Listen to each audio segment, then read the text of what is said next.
Hello everyone, আমাদের last update অনুসারে কিন্তু এই সপ্তাহের মধ্যেই মাদ্রাসা সার্ভিস কমিশনের 7th SLST সহ যে টেট নেওয়া হয়েছিল তার ফল প্রকাশের সম্ভাবনা রয়েছে। যদিও আজকে বৃহস্পতিবার হয়ে গেল, এখনও পর্যন্ত কিন্তু ওয়েবসাইটে কোনো রকম এই নিয়ে বিজ্ঞপ্তি দেখা যায়নি। তো দেখা যাক, আরও শুক্রবার শনিবার অবধি তো আমরা অপেক্ষা করতেই পারি। যখন এতটা মাস অপেক্ষা করলাম, দেখো পরীক্ষা কিন্তু মার্চ মাসে হয়েছিল এবং যে টেট পরীক্ষা সেটা 28শে জানুয়ারিতে হয়েছিল। তারপরে কিন্তু সেটা নিয়ে চ্যালেঞ্জ হয় এবং সেই চ্যালেঞ্জের আগে যেটা ফল প্রকাশ হয়েছিল বা টেন্টেটিভ আনসার কি বলতে পারো, সেটা পাবলিশ হয়েছিল মে মাসে, তাই না? তো তারপরে কিন্তু 6th SLSTর কথা যদি আমি বলি, তো এখানেই দেখতে পাচ্ছ এই পেপার কাটিংটাতেই যে যে আগের 6th SLST হয়েছিল, এটা 7th SLST, সেখানে 3183টা আসনে নিয়োগ হয়েছিল, ঠিক আছে? তো এই নিয়োগের জন্য কিন্তু সেটা 2013 সালে পরীক্ষা হলে 2018 সালে মাত্র 1500 জনকে নিয়োগ করা হয়েছে, ঠিক আছে? যদিও এই সম্পর্কিত যে কিছু একদম ফিক্সড কিছু নিউজ সেটা পাওয়া যায় না, ঠিক আছে? আর একটা মেন সমস্যা হচ্ছে, এখানে যেহেতু নেগেটিভ মার্কিং ছিল, তাই কাট অফ সংক্রান্ত কোনো রকম ধারণা 100% করা যাচ্ছে না বা কোনো রকম গ্যারেন্টেড কিছু কথা বলা যাবে না। কেননা যে পরীক্ষাতে কাট অফ থাকে সেই পরীক্ষাতে বিশেষ করে যেখানে এত গরমিল রয়েছে, কোয়েশ্চেনের কিছু গণ্ডগোল রয়েছে, ঠিক আছে? তো সেক্ষেত্রে একটা মিডিয়াম মার্কিং তো অবশ্যই আসতে হবে 50-র উপরে যতদূর সম্ভব, ঠিক আছে? মোটামুটি 55 ধরে নাও, ইংলিশের ক্ষেত্রে বলছি আমি। তো 60 পর্যন্ত ঠিক আছে। কিছু জনের স্কোর হয়তো তার চেয়ে অ্যাবভ আসতে পারে, যারা খুবই কন্ট্রোল করেছে নেগেটিভগুলোর ক্ষেত্রে বা যেগুলো ডাউট আছে সেগুলোকে এড়িয়েছে, বাকিগুলো ঠিকঠাক করেছে মোটামুটি। তো যাই হোক, আমরা চাইছি যে রেজাল্টটা, হয়তো ভিডিওটা যখন বানাচ্ছি এখন আপাতত দেয়নি, কিছুক্ষণ পরে হয়তো রেজাল্ট আপলোড করলেও করতে পারে, অবশ্যই করুক, সেটাও চাইছি। তো দেখা যায় কথা মতো কী কাজ হচ্ছে এখানে। যে কারণে ভিডিওটা বানানো সেটা হচ্ছে, তোমাদের মধ্যে কেউ কেউ যেমন ফোন করেও জানো যে অ্যাকচুয়ালি ভ্যাকান্সির আপডেট হবে কি না। দেখো, আমি কিন্তু বারবার বলেছিলাম, যখন বিজ্ঞপ্তি দিয়েছিল তখন একটা টেন্টেটিভ ভ্যাকান্সির উপরে কিন্তু বিজ্ঞপ্তিটা দেওয়া হয়েছিল এবং পরীক্ষাটাও কিন্তু টেন্টেটিভ ভ্যাকান্সির উপরে নেওয়া হয়েছিল, ঠিক আছে? তো ভ্যাকান্সি দেখে SLSTর পরীক্ষা তো জেনারেলি এই স্টুডেন্টরা দিতে যায়নি, কেননা এটার সঙ্গে কিন্তু ওয়েস্ট বেঙ্গল স্কুল সার্ভিস কমিশনের syllabus plus MSc syllabus same syllabus ছিল, কোনো রকম আলাদা করে কিছু বদারিংস হয়নি, ঠিক আছে?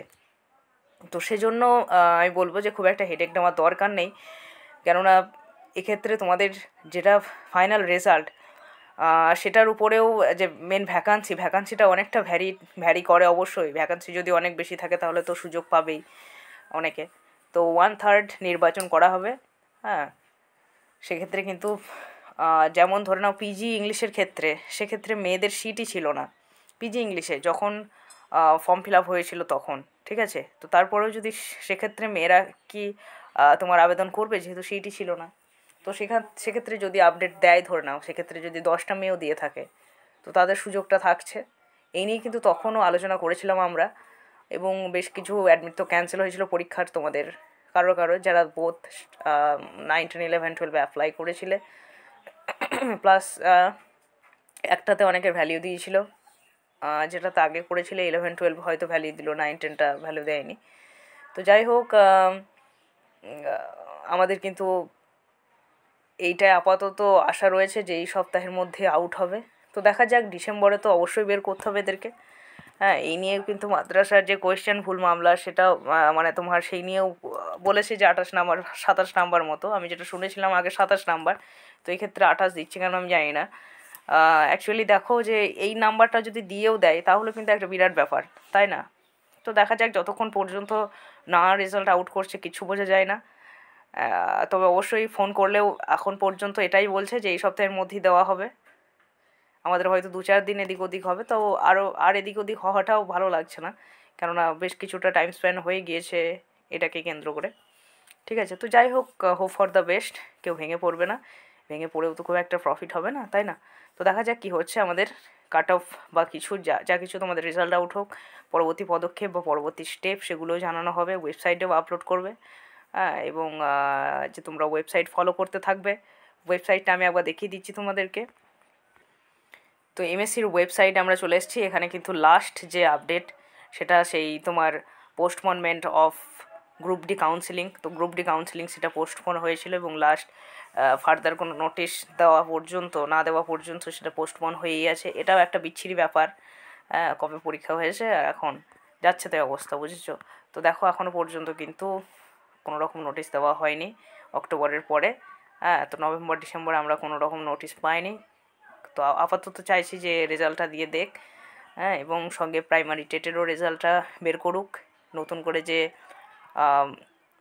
তোমার ডিএলএডের ক্ষেত্রে যেগুলো 22-এ বাদ দিয়েছিল, ঠিক আছে, তো তাদের যে ইন্টারভিউ প্রসিজার আছে, যা ডিএলএড ছাড়া যে বিএডগুলোকে বাদ দিয়েছিল, ঠিক আছে, তো তাদেরও যাই হোক, যাদের ইন্টারভিউ নেবে তাদের ইন্টারভিউ প্রসিজারটা শুরু হোক।